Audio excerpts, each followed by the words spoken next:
Tips for importing antique pottery and ceramics into the USA. Hi everyone, and welcome to my channel. Today, we're going to be talking about the regulations for importing antique pottery into the United States. Importing antique pottery can be a great way to add some unique pieces to your collection, but it's important to be aware of the regulations before you start.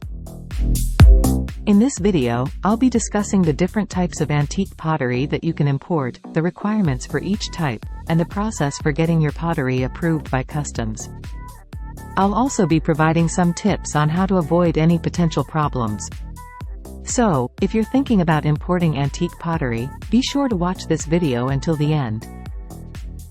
Let's start by talking about the different types of antique pottery that you can import. For the purposes of this video, we're going to define antique pottery as any pottery that is at least 100 years old. This includes pottery from all over the world, made from a variety of materials, and in a variety of styles. Some of the most popular types of antique pottery include Chinese porcelain, Japanese ceramics, European earthenware, American pottery. Of course, this is just a small sampling of the many different types of antique pottery that are available. If you're interested in learning more about specific types of pottery, I encourage you to do some research on your own. Now that we know what we're talking about, let's talk about the requirements for importing antique pottery into the United States. The first thing you need to do is determine if your pottery is eligible for import.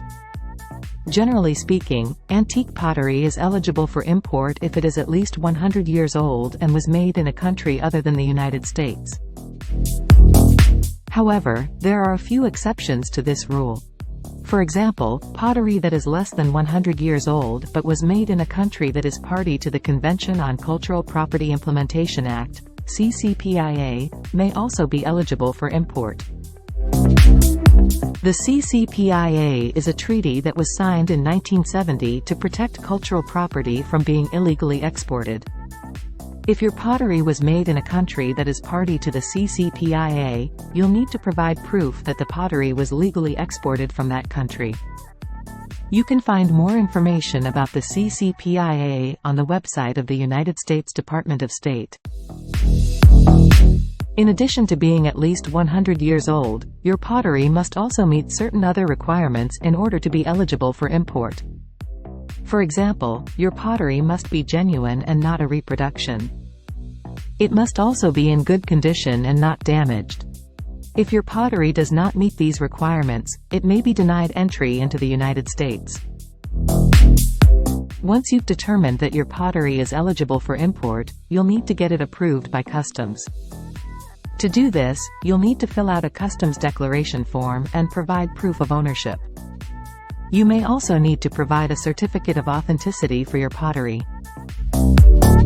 The customs declaration form and other required documents can be found on the website of the United States Customs and Border Protection, CBP.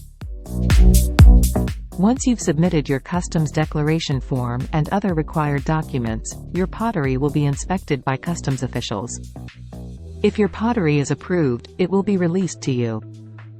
If your pottery is denied, it will be returned to the sender or destroyed.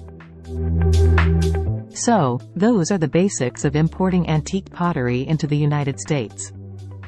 As you can see, the process is fairly straightforward, but it's important to be aware of the regulations before you start. If you have any questions about importing antique pottery, I encourage you to contact the United States Customs and Border Protection, CBP. Thanks for watching.